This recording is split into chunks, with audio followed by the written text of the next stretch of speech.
Hello viewers, চলে এসেছি আজকে নতুন বিজনেস টপিক নিয়ে।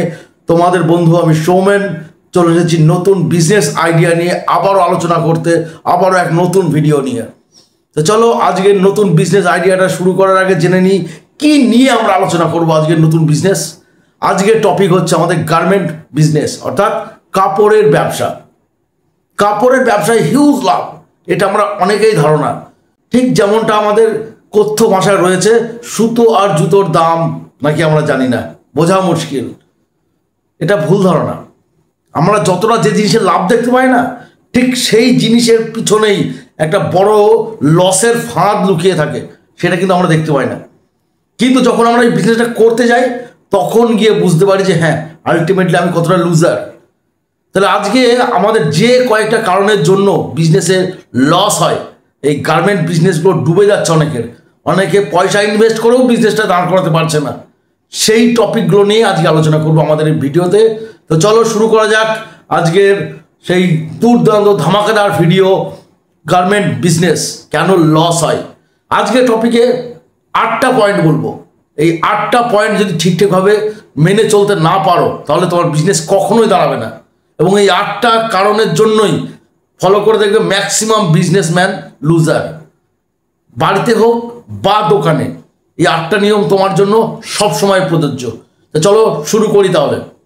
প্রথম কারণ বলবো, অফলাইন বিজনেস খুব মারাত্মক একটা বিপদের কারণ। কেন অফলাইনকে বিপজ্জনক বলছি? ধরো তুমি একটা গার্মেন্টসের দোকান খুলবে ভাবলে, হতে পারে মার্কেটে বা নিজের বাড়িতে বসে শুরু করবে। তুমি ভাবছো তোমার কাস্টমার কোথায়? না, তোমার যেসব পরিচিত সার্কেল আছে, সেই সমস্ত বন্ধু বান্ধব আত্মীয় স্বজন প্রচুর পরিচিত আছে তোমার, তাহলে দোকানটা ভালোই চলবে তোমার। এটা একটা ভুল ধারণা। কেন ভুল ধারণা? কারণ সেই সমস্ত আত্মীয় স্বজনের যখন ব্যবসাটা শুরু করবে, একটা জিনিস ফলো করে দেখবে যে তারা 500 টাকার বাজার করে 300 টাকা তোমাকে দেবে আর 200 টাকা ধার রেখে দেবে। এটা ম্যাক্সিমাম হয়। ধারের খাতা লম্বা হতে থাকে, এবং যে বিজনেসে ধারের খাতা লম্বা হবে সেই বিজনেস কখনো বড় হতে পারে না। তাই বলবো অফলাইন ছেড়ে অনলাইনে বিজনেস করার টার্গেট নাও। যদি তুমি অনলাইনে টার্গেট নিতে পারো ব্যবসাটা করার, সেক্ষেত্রে ধার পড়ার চান্স 0%। আর যদি ধারটা না পড়ে তাহলে তোমার ব্যবসা ডোবার কোনো চান্সই নেই। তাই বলবো অনলাইন বিজনেসটা করতে। তুমি অনলাইন এখন ঘরে বসে ব্যবসা করতে পারো, বা তোমার দোকানে অনলাইন চালু করতে পারো, যেখানে অনলাইন থেকে মালটা ডেলিভারি হয়ে যাবে। এবং জানো যে অনলাইনে ক্যাশ অন ডেলিভারি হয়, সেখানে টাকা তোমাকে আগে দিতে হবে, তারপর তুমি মালটা পাবে। অনলাইন বিজনেস মানেই জানো যে আগে টাকা পরে মাল। তাহলে তোমার লসটা থাকছে না, কারণ তোমার যে গ্রাহক হবে সে তোমার পরিচিত বন্ধুই হোক, পরিচিত আত্মীয় হোক, তাকে তো আগে টাকাটা দিতে হবে জিনিসটা কেনার জন্য। তাহলে তোমার লসের তো চান্স থাকছে না। এটা একটা বড় ফ্যাক্টর। তারপরে যে ব্যবসায় বড় ভুলটা আমরা করি সেটা হচ্ছে প্রোডাক্ট চুজ।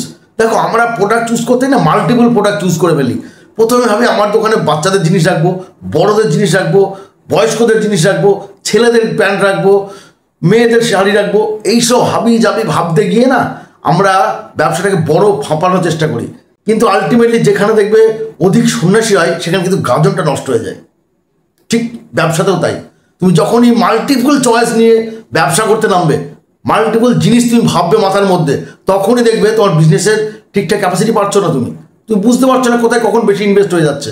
তাই মাল্টিপল চয়েসটাকে ছেড়ে দাও। প্রথমেই ভাবো সিঙ্গেল একটা জিনিস, যেটা যেন তুমি বেস্ট পারো করতে, বা যে জিনিসটা তুমি প্রমোট করতে পারবে সেই জিনিসটার কথা ভাবো। হতে পারে বাচ্চাদের জিনিস, হতে পারে ছেলেদের জিন্স প্যান্ট, হতে পারে মেয়েদের শাড়ি সালোয়ার, অথবা নাইটি কুর্তি। যে কোনো প্রোডাক্ট একটা চুজ করো আগে, সেই একটার উপর ডিপেন্ড করে তুমি ব্যবসা শুরু করো। দেখো আগামীতে প্রচুর বড় গ্রোথ হবে সেটা থেকে, এবং তোমার ব্যবসা করতেও সুবিধা হবে, তাতে মাল ওয়েস্টেজ হবে কম। 3 নম্বর যে ভুলটা আমরা করে থাকি সেটা হচ্ছে কন্টেন্ট করতে পারি না আমরা। কন্টেন্টটা কি? ধরো এখন ডিজিটাল যুগ, তাহলে ডিজিটাল যুগে এখন বড় বড় বিজনেসম্যান ধরো আজকে যেসব দোকানদার 100 বছর বা 150 বছর ধরে ব্যবসা করছে, তারাও চলে এসেছে ডিজিটাল মার্কেটিংয়ে। কারণ এখন বর্তমান যুগে সবাই ফ্যাশনেবল, সবাই অনলাইনে সার্চ করে নেয় যে কোন জিনিসটা ভালো দেখতে বা কোন জিনিসটার এই দাম কত। কন্টেন্ট যদি তুমি বানাতে পারো ঠিকঠাক মতো, তোমার যেটা বিজনেস করছো তাদের ঠিকঠাক একটা কন্টেন্ট বানাতে পারো, সে হতে পারে ফেসবুক, হতে পারে ইনস্টাগ্রাম, হতে পারে ইউটিউব। তুমি যদি কন্টেন্ট বানিয়ে পাবলিকের সামনে সেটাকে লঞ্চ করতে পারো, তাহলে দেখবে পাবলিকের দৃষ্টি আকর্ষণ হবে। আর যখন একটা জিনিসের দৃষ্টি আকর্ষণ হয় তখন কাস্টমার তোমাকে খুঁজে নেবে, তোমাকে খুঁজতে হবে না কাস্টমার। কারণ আজকে তুমি দেখতে পাচ্ছ তোমার মোবাইলে কোথায় দেখছো একটা বড় গার্মেন্টসের দোকানের অ্যাড, তুমি বাড়িতে বসে আলোচনা করছো যে আমার বাড়ির বাজারটা আমি ওইখান থেকে করে আসবো। কেন ভাবছো এটা? কারণ তাদের বিজ্ঞাপনটা এতটা রোমহর্ষক এবং এতটা কিউরিসিটি লুকিয়ে আছে সেই বিজ্ঞাপনটার মধ্যে, যা তোমাকে টেনে নিয়ে যাচ্ছে তাদের কাছে। তাহলে কন্টেন্ট একটা বড় ফ্যাক্টর এই বিজনেসের ক্ষেত্রে। আমরা অনেকে ভাবি যে এইসব দিয়ে কিছু হবে না, কে বলেছে এগুলো? এটাই এখন বড় মাধ্যম। এখন তুমি ভেবে দেখো, তুমি অনলাইনে প্রচুর অ্যাপস পাবে, মিশো পাবে, ফ্লিপকার্ট, অ্যামাজন, মাইন্ত্রা, সব পাচ্ছ তোমরা। সেখানে কি তুমি সার্চ করছো না পোশাক কোনটা তোমার ভালো লাগছে, কি লাগছে, তুমি কি সেটা অনলাইনে বুক করে দিচ্ছ যেটা দেখে? এবং সেখানে সাইজ থেকে শুরু করে পোশাকের কালার তোমার সব কিছু চুজ করা যায়। তাহলে তুমি কেন কন্টেন্টটা বানাবে না? তুমি যদি তোমার বিজনেসের কন্টেন্ট ঠিকঠাক বানাতে পারো, মিডিয়ার মাধ্যমে যদি সেটা তুমি পাবলিকের সামনে আনতে পারো, দেখবে অটোমেটিক তোমার গ্রাহক ঠিক বেড়ে যাচ্ছে। ফোর্থ যে ভুলটা করে থাকি সেটা হচ্ছে আমাদের ইনভেস্ট।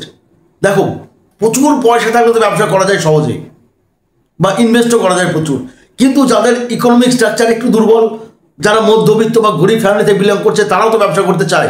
তাহলে তারা কীভাবে করবে? ধরো তুমি একজন মধ্যবিত্ত বা নিম্নবিত্ত থেকে বিলং করছো, তোমার ক্যাপাসিটি 20 থেকে 30 হাজার টাকা, তাহলে কি তুমি ব্যবসা করতে পারবে না? অবশ্যই পারবে। তোমাকে চেষ্টা করতে হবে তার 50% ব্যবসাতে ইনভেস্ট করার এবং 50% ব্যবসার আগামী দিনের জন্য স্টক রাখা। কারণ তুমি যে জিনিসপত্রগুলো দোকানের জন্য স্টক করবে বা বাড়িতে নিয়ে এসে ব্যবসার জন্য স্টক করবে, এমন তো নয় যে তার 100% সেল হয়ে যাবে। তাহলে যখন যে মালটা সেল হবে সেই মালটা আবার আগামীতে আনার জন্য তোমার হাতে উপযুক্ত পয়সা থাকতে হতো, বা তার চাহিদা দেখা গেল প্রচুর হয়েছে, তাহলে তুমি তার স্টকটা বাড়াতে না পারো, তাহলে তো হবে না।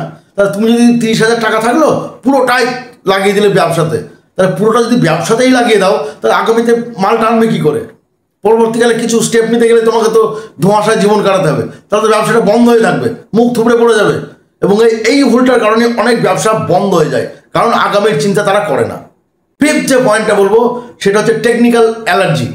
দেখো, আমরা প্রত্যেকে ভাবি যে আমি পড়াশোনা কম জানি, আমাদের মামাসিরা যেরকম হয়ে থাকে আর কি, যে আমি মোবাইল সম্পর্কে বেশি নাগাটা জানি না, মোবাইল অ্যাপ সম্পর্কে বেশি কিছু জানি না। কিচ্ছু দরকার নেই বেশি কিছু জানার, বেশি কিছু এডুকেশনেরও দরকার নেই। তুমি যদি মাস 6 বা 1 বছর যদি এই মোবাইলের মাধ্যমে নিজের ইউটিউব বা ফেসবুকটাকে একটু নাড়াঘাটা করো, একটু যে বাড়িতে করছে তার সঙ্গে যদি শিখে নাও, একটুখানা সময় দিতে হবে তার জন্য তোমাকে, তাহলে সময় দিয়ে যদি সেটা শিখতে পারো, খুব ইজিলি শেখা হয়ে যাবে তোমার, এবং পরে দেখবে তুমিই পারছো। কারণ বাংলায় একটা কথা আছে, মাথায় রাখবে, যিনি রাঁধেন তিনি চুলও বাঁধেন। তাই ভয় পাওয়ার কিছু নেই। সোশ্যাল মিডিয়া বা এই যে আমাদের ডিজিটাল মিডিয়া, এটা এমন কিছু কঠিন জিনিস নয় যে তোমাকে হাইফাই এডুকেটেড হতে হবে। তাহলে তুমি যদি এই টেকনিক্যাল অ্যালার্জি থেকে দূরে সরে আসো, তুমি যদি ভাবো, সাহস নিয়ে গিয়ে যাও যে আমি পারবো, কন্টেন্ট বানাতে পারবো, ফেসবুক আমার দোকানের অ্যাড ছাড়তে পারবো, ইনস্টাগ্রামে আমি ভালো জিনিসপত্রে অ্যাড ছাড়তে পারবো, বা ইউটিউবে একটা পেজ খুলে আমার দোকানটাকে প্রমোট করতে পারবো, বা আমার যে গার্মেন্টসের জিনিসগুলো আমি তুলেছি স্টকগুলো, সেই কালেকশনগুলো পাবলিকের সামনে প্রমোট করতে পারবো, অটোমেটিক দেখবে তার প্রতি গ্রাহকরা ইন্টারেস্ট পাবে এবং ঠিক কেউ না কেউ তোমার কাছে ছুটে আসবে। তাহলে টেকনিক্যাল অ্যালার্জি দূর করতে গেলে তোমাকে সময় দিতে হবে। এই সময়টাই কিন্তু আমরা দিই না, এবং পিছিয়ে সেই কারণেই যে আমাদের বিদ্যা বুদ্ধি কম। আমরা ভাবি আমাদের বয়সটা বেশি হয়ে গেছে, এখন আর এইসব হবে না। এইসব ভুল ধারণা, এইসব ধারণা মাথা থেকে বের করে দিয়ে একটু সাহস নিয়ে আর হাতে একটু সময় নিয়ে একটু শিখতে লাগো, সবাই শিখে যাবে, খুব ইজিলি শেখা যায় এগুলো। 6 নম্বর যে ভুলটা বলবো সেটা হচ্ছে কাঁচামালের কালেকশন। দেখো, আমরা যখনই কোনো বিজনেস করি তখন আগে জানি না যে জিনিসটা কিনবো কোথা থেকে প্রথমে। তাহলে গার্মেন্টসে সেই প্রোডাক্টের কাঁচামালটা আসবে কোথা থেকে, কাপড় জামাটা কিনবে কোথা থেকে? পাইকারি মার্কেট থেকে তোমাকে কিনতে হবে। তাহলে সেই পাইকারি মার্কেটের রেটটা তো তোমাকে জানতে হবে। তুমি যদি একটা 10 টাকার মাল 11 টাকায় কিনে নিয়ে আসো এবং সেটা যদি 12 টাকায় বেচতে যাও, তাহলে পাশের দোকানটা যখন সেটাই 10 টাকায় বা 9 টাকায় বেচবে, তাহলে কে যাবে তোমার কাছে কিনতে? তাহলে তোমাকে চেষ্টা করতে হবে যতটা সম্ভব কম দামে কাঁচা মালটা সংগ্রহ করা, এবং তার জন্য তোমাকে ভারত হোক কিংবা বাংলাদেশ, প্রতিটা দেশেই একটা পাইকারি মার্কেটের বাজার থাকে। তোমাকে সেই সমস্ত মার্কেট ঘুরে ঘুরে দেখতে হবে এবং দাম বার্গারিং করতে হবে দরকার হলে। যেখানে তুমি কম রেটে পাবে সেইখান থেকে মালটা কালেকশন করো। যদি সেই কম রেটে মালটা তুমি কালেকশন করতে পারো, তাহলে গ্রাহককেও তুমি কম দামে দিতে পারবে। মার্জিনটা তুমি প্রথম অল্পই রাখো না, তাহলে গ্রাহক যদি কম দামে পায়, অটোমেটিক তোমার কাছে গ্রাহক সংখ্যা বাড়বে এবং ভবিষ্যতে তোমার এই গ্রাহক নিয়ে আর চিন্তা হবে না। তাই তোমাকে প্রথমে ভাবতে হবে যে কাঁচা মালটা তুমি সংগ্রহ করবে সেটা যেন কম বাজেটে তুমি সংগ্রহ করতে পারো। তাহলে তোমাকে এটার জন্য পাইকারি মার্কেট ঘুরে ঘুরে দেখতে হবে। একটা জায়গায় হচ্ছে না আরেকটা জায়গায় যাও, আরেকটা মার্কেটে পাচ্ছ না আরেকটা জায়গায় যাও, কোথাও না কোথাও গেলে দেখবে সেটা কম দামে ঠিকই পাচ্ছ তুমি। সেভেন্থ যে ভুলটা আমরা করি সেটা হচ্ছে মার্কেটিংয়ের, যেটা সবচাইতে বিজনেসের বড় মেরুদণ্ড। মার্কেটিংয়ের কথাটা আমরা মাথায় আনি না, যেটা বিজনেসের মেন মেরুদণ্ড। এইটা ছাড়া বিজনেস কখনো মাথা উঁচু করে দাঁড়াতে পারবে না। ঠিক যদি মার্কেটিং ঠিকঠাক না হয় তাহলে বিজনেস মুখ থুবড়ে পড়বে। তাতে তুমি যত ইনভেস্ট করো, যত হাই প্রোডাক্ট নিয়ে আসো, তাহলে মার্কেটিংয়ে তোমাকে গুরুত্ব দিতে হবে। তোমাকে এর জন্য ভালো বিজ্ঞাপন দিতে হবে। তোমাকে করতে হবে কি, যে সমস্ত জিনিসপত্রগুলো কিনছো তার গেট আপ অনুযায়ী সেই জিনিসগুলোকে সাজাতে হবে এবং কাস্টমারের চাহিদা তোমাকে বুঝতে হবে। সেই চাহিদা অনুযায়ী তোমাকে সেই সমস্ত জিনিস স্টোর করতে হবে এবং তোমাকে ভাবতে হবে যে যে সমস্ত জিনিসগুলো তুমি মার্কেটে বেচবে, কাস্টমারকে দেবে, তার জন্য তোমার যে বিপণন যে সমস্ত জিনিসপত্রগুলো লাগে, হতে পারে তোমার বাইন্ডিং, হতে পারে তার বিজ্ঞাপন, এগুলো তোমাকে খরচা একটু করতে হবে এবং এর পিছনেও তোমাকে ইনভেস্টের মধ্যে থেকে ধরতে হবে তোমাকে, যে এটাও একটা ইনভেস্ট। শুধুমাত্র কাঁচামাল নিয়ে আসলে যে ব্যবসা হবে তা তো নয়, মার্কেটিংয়েও কিছু খরচা আছে। তাহলে এই খরচাটাও তোমাকে তার মধ্যে ধরতে হবে। যদি মার্কেটিংটা ঠিকঠাক করতে পারো, বিজনেস অটোমেটিক দৌড়বে তোমার, আর কোনো চিন্তা নেই। লাস্ট অ্যান্ড ফাইনাল যে ভুলটা আমরা প্রত্যেকেই করি সেটা হচ্ছে, আমাদের মা বোনেরা অনেকে ভেবে থাকি যে আমি টেলারিংয়ের কাজ জানি, তাহলে আমি জিনিসটা কাপড়ের সিটটা নিয়ে আসবো, এনে একটা তৈরি করবো, জিনিসপত্র দিয়ে বিক্রি করবো। দেখুন, এটা বড় ভুল। ম্যানুফ্যাকচারিং বিজনেস হচ্ছে বড় ভুল। কেন ভুল বলবো? যখন তোমার বাড়িতে লোকজনের সংখ্যা কম বা তোমার ইকোনমিক স্ট্রাকচারটা একটু দুর্বল আছে, তুমি কেন ম্যানুফ্যাকচারিং যেতে চাইছো?